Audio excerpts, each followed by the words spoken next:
to lunchtime yet? Hello and welcome to Lunch Hour Gamers. My name's Alex, and I'm going to teach you how to play Cascadia. If you want to see the full playthrough, check out the links below. Otherwise, let's hit the table. All right, to set up, let's open the box. Each player is going to get a starting tile and a nature token. You're going to pull out the number of tiles appropriate to the player count. The math is going to work out such that each player is going to have a full choice for 20 turns, and that's going to mark the end of the game. You're going to randomly draw 4 habitat tiles and display them in the middle. And then randomly draw 4 animal tokens and line them up with the tiles, making 4 columns of options. Next, we're going to pull a scoring card of each animal type. For your first game, you should start with the cards marked A, and that's what we're going to talk about for today's instructional. The others can just go back in the box. Okay, once you're set up and ready to play, the rules say that the first player is selected by the last person to see one of these animals, but we always just use a phone app to randomly pick. On your turn, you're going to select one of the 4 available options, that being a habitat tile and an animal token. You'll take these and add them to your area.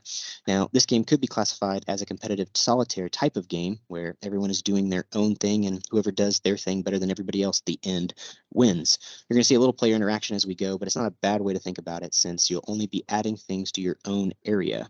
The cool thing about this game is the stacked or the layered puzzle. Both your habitat tiles and your animal tokens are going to score you points. You're going to be trying to optimize both at the same time. Now, to add these, first we place the habitat tile. So let's say I want to place this guy right here. There are no placement restrictions. You can place them wherever you want to, but you are going to be incentivized to make the biggest grouping you can of each habitat type. So this one is a good place for me. It's got 2 mountains and 2 forests right together. These are going to score 1 point per hex of your biggest grouping at the end of the game. So I've got 2 points for mountains, 2 points for forests. Fantastic. Next, we may add the animal token to any tile that can support that species. You can see how the animals pictured on each hex, and each hex can only support 1 animal. So you can see when I place that here, it covers up those animals. Now I did say may place. If there are no tiles that support that animal, or if you choose to, that token goes back in the draw bag. This may come into play when you're trying to optimize your animal tokens. Usually it doesn't happen though. You're going to want to get your animals on the board so that they can score, which they score depending upon which animal cards you play. This is nice because this is what gives the game a little bit of variety. You can switch this up per game. So let's look at these A's cards. Elks. Okay, elks want to score in straight lines. A single elk is 2 points. You get another adjacent to that, and that's 5 points, etc. All the way up to 4, scoring you 13 points. You'll note that each is only part of a single scoring line. So if you do some sort of intersecting lines, you're going to be scoring multiple straight lines, but you have to choose which line that intersecting elk is a part of. Salmon. Similar to elk, but they score in runs instead of just straight lines. So the line can bend and turn. Notice the symbology on the card. It doesn't mean that you have to have a non-salmon completely surrounding your run.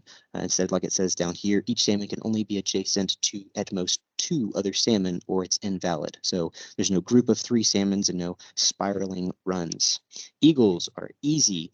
They just want to be left alone. So long as no eagles are adjacent to it, it counts. 1 is 2 points, all the way up to 8 or more is 26 points. That's fantastic.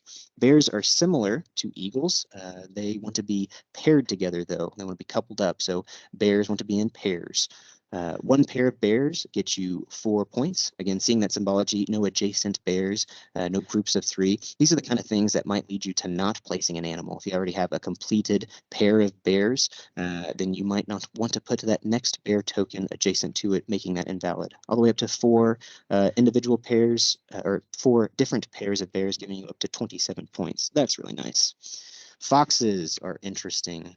They score for each unique animal adjacent to it, so a max of 5 points per fox. That's only if you get each animal next to it. At the end, we usually confirm each other's counting on these because they can get the weirdest to score, especially the more that you get. But if you have a salmon run, let's say, wrapping around your fox, great job on the salmon run, but that fox is only worth 1 point. Now, at this point, I'd like to show an example of a finished scorecard. Let's look at this. Oh, yes, that does happen to be A for Alex. That did win this game. Sorry. Better luck next time, Sean and Jose. We've already talked about most of this. You can see how the animals scored here. The habitats might look a little weird, but on the left side is that base score we talked about, 1 point per hex in your biggest grouping. The other side is a bonus. So this is the biggest compared to your opponents. This is where a little bit of player interaction comes into play. You got to watch Sean going for those forests because I want those forests. So it depends upon the player count, but in a 3 or 4 player game, whoever has the most gets 3 points, the second most gets 1 point, and that, of course, applies to each habitat type. Finally, we score nature tokens. We're going to get 1 point for each of your nature tokens at the end of the game. Then you'll total up the 3 sections, your animals, habitats, and nature tokens. Whoever has the most at the end wins. Back to the table so we can talk about these nature tokens. Like I said, you're going to start with 1 at the end of the game, and you're going to earn them by completing a keystone habitat. Each starting tile has one. You can tell it's a keystone habitat tile because it only has 1 animal. It's got a little triangle at the top here, a little pine cone symbol next to the animal. Let's say that I had taken this token instead. I'll say that was switched up. If I place that, completing this habitat tile, that earns me a nature token from the supply. Now, you can spend these in future turns if you don't like your options available to you. So you can spend 1 to take a mismatched habitat tile and animal token, or you could spend it to refresh all of the animals. You would wipe these, drawing 4 more from the supply. If ever the animal tokens is separate from the nature tokens, if ever the 4 options, there are 3 of the same animals, you may wipe those 3, getting 3 more from the draw pile. If ever there are 4 of the same animal, you will have to wipe it. The rulebook calls this being overpopulated. That's about it. Pro tips: if you are new to the game, I recommend you focus your energy on this first part of the puzzle, those habitat tiles. Put your energy towards optimizing that part of the puzzle. I think you're going to do well.